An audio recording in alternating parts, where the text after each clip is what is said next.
रानो चिड़िया एक गरीब माँ जिसके पंखों में तो उड़ान थी मगर पेट में भूख थी। रानो अपने टूटे घर में अपने 2 बच्चों के साथ बैठी थी। बारिश की हल्की फुहारें और छत टपक रही थी। हाँ, हे भगवान, आज भी कुछ खाने को नहीं है। अब तो हाथ भी कांपते हैं लकड़ी जलाते हुए, लेकिन मेरे बच्चों को तो भूख लगी है। कैसे समझाऊं इन्हें? माँ, आज कुछ गरम मिलेगा क्या? परसों वाला चावल बहुत खट्टा हो गया था, पेट भी दुखा। माँ, आप कल कह रही थी कल कुछ अच्छा बनाऊंगी, वो कल कब आएगा माँ? रानो रोते हुए दोनों बच्चों को सीने से लगा लेती है और बारिश की बूंदें उसके घोंसले में गिरती रहती हैं। दोपहर में एक बूढ़ा उल्लू बाबा रानो के घर आता है और कहता है, बेटी, मैं एक भूखा यात्री हूँ, क्या कुछ खाने को मिलेगा? बाबा, मेरे पास कुछ नहीं है, सिर्फ ये थोड़ा सा खाना बच्चों के लिए रखा है। लेकिन आप यात्री हैं, ये आपका हक है। बेटी, तूने अपने बच्चों का हिस्सा देकर मुझे दिया, तेरे दिल में दया है। मैं तुझे आशीर्वाद देता हूँ। जंगल के किनारे जो हरे अंगूर की बेलें हैं, उनका मुरब्बा बना और देख कैसे तेरा नसीब बदलेगा। लोग तेरे लिए काम करेंगे और नाम होगा रानो मुरब्बा वाला। उल्लू बाबा की बात सुनकर रानो जंगल के किनारे जाती है, बेन से हरे अंगूर तोड़ती है और एक पुराने भगोने में मुरब्बा बनाती है। वाह, क्या खुशबू है! बस अब ये मुरब्बा बेचकर बच्चों के लिए कुछ ला पाऊंगी। रानो चिड़िया जंगल के पेड़ के नीचे अपनी दुकान लगाती है। बोर्ड लगाती है, रानो मुरब्बा वाली। धीरे धीरे रानो की मुरब्बे की खुशबू पूरे जंगल में फैलने लगती है और ग्राहक आने शुरू हो जाते हैं। एक कटोरी देना मुरब्बा, सुना है जादू है तेरे हाथ में। मैं अपनी मीनू को खिलाऊंगा, वो तो पागल है मीठे के लिए। हमें भी तो मुरब्बा मुरब्बा। सबको मिलेगा प्यार के साथ। जहाँ तरक्की होती है वहाँ जलन भी पीछे आती है, और यहाँ कालू कौआ एक पेड़ के पीछे से सब देख रहा था। ये रानो एक मामूली चिड़िया थी। अब सब उसी के मुरब्बे की बात करते हैं। नहीं, अब इसे सबक सिखाना पड़ेगा। जंगल के एक पेड़ की डाल पर गोरी कौवी और हरियाली तोती पेड़ की डाली पर बैठी थी। ओ हरियाली, सुना तूने? वो हमारी रानो जो पहले लोगों से उधार में दाने मांगती थी, अब मुरब्बा वाली मैडम बन गई है। हरे अंगूर का मुरब्बा बेच रही है। लोग उसकी इज्जत कर रहे हैं। हाँ, और कल मैंने देखा कालू कौवा का चेहरा तो ऐसा उतरा हुआ था जैसे नींबू चूस लिया हो। उसकी खुद की चाट की दुकान बन पड़ी है और सब जाकर रानो की दुकान पर लाइन लगा रहे हैं।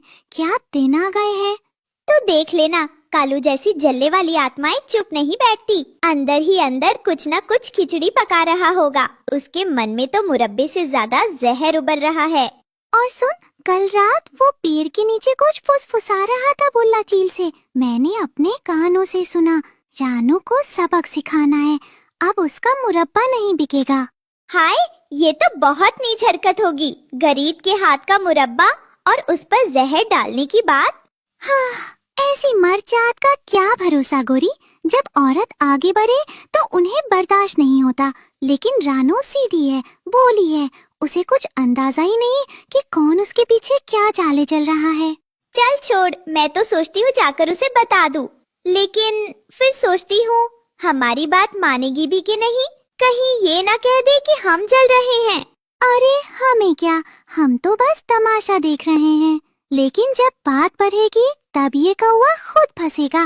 फिर देखना कैसे पकड़ा जाएगा रंगे हाथ। एक रात कालू बुल्ला चील के कहने पर रानो के मुरब्बे में मिट्टी डाल देता है। अगले दिन कुछ ग्राहक बीमार हो जाते हैं। अरे ये क्या मुरब्बा बेचा है रानो? पेट में तो जैसे तूफान मचा दिया। इतना गंदा, बदबू आ रही है इसमें। लगता है इसमें कुछ मिलाया गया है। मेरे बच्चों ने भी खाया, अब सबका पेट खराब है। नहीं, मैंने तो हमेशा सफाई रखी। मुझे समझ नहीं आ रहा ये कैसे हुआ। रानो के पास कहने को कुछ नहीं था। दिल बैठ गया था उसका। लेकिन तभी दूर से लाल रंग की एक झलक दिखाई दी और वहाँ से आता है उसका पुराना दोस्त लाल विदेशी तोता।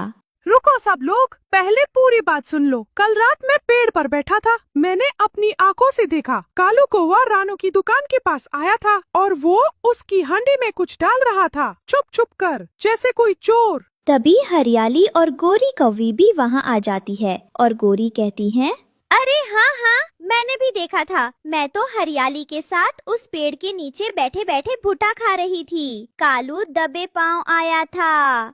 सच बोल रही है गोरी, मुझे तो तभी शक हुआ था। वो ऐसे मुरमुर के देख रहा था जैसे कोई चोरी छिपे कुछ कर रहा हो। हमने सोचा रानू की दुकान की तरफ क्या झांक रहा है ये। आप समझ आया असली खेल क्या था।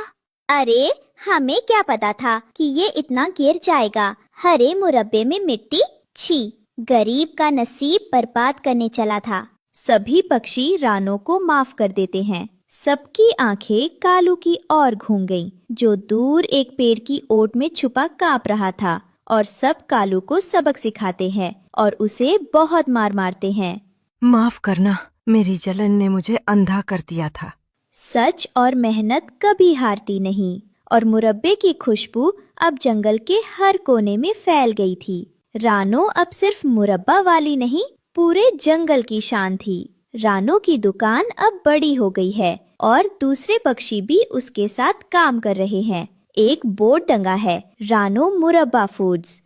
अब मेरी मेहनत रंग लाई है। उल्लू बाबा का आशीर्वाद था और मेरा सच्चा दिल। ये कहानी हमें ये सिखाती है, सच्चाई, मेहनत और दूसरों के लिए त्याग करने से जिंदगी बदल जाती है और जो जलन करते हैं वो हमेशा पछताते हैं। बरसात का मौसम था। आसमान से मोती जैसे पानी बरस रहे थे। जंगल के किनारे रानो चिड़िया और उसके पति टुन्नू चिड़ा अपने छोटे से खेत में हरी मटर बो रहे थे। यही उनकी रोजी रोटी थी। टुन्नू, ये मटर पक जाएंगी तो हम इन्हें बाजार में बेचकर बच्चों का पेट भरेंगे। हाँ रानो, अल्लाह ने चाहा तो इस साल बहुत अच्छी फसल होगी। तब हम सिर्फ बच्चों का पेट ही नहीं भरेंगे बल्कि अगले साल के लिए कुछ मटर के बीज भी बचा लेंगे। लेकिन पास के पेड़ पर बैठा कालू कौवा और उसकी दोस्त गोरी कौवी टेढ़ी नजर से मटर को देख रहे थे। अरे गोरी, देख जरा कैसी चमक रही हैं वो मटर, हरी हरी मोटी मोटी, मानो हर दोस्तों, ये रहे हमारी आज की वीडियो के प्यारे सब्सक्राइबर्स और फॉलोअर्स के नाम। समझ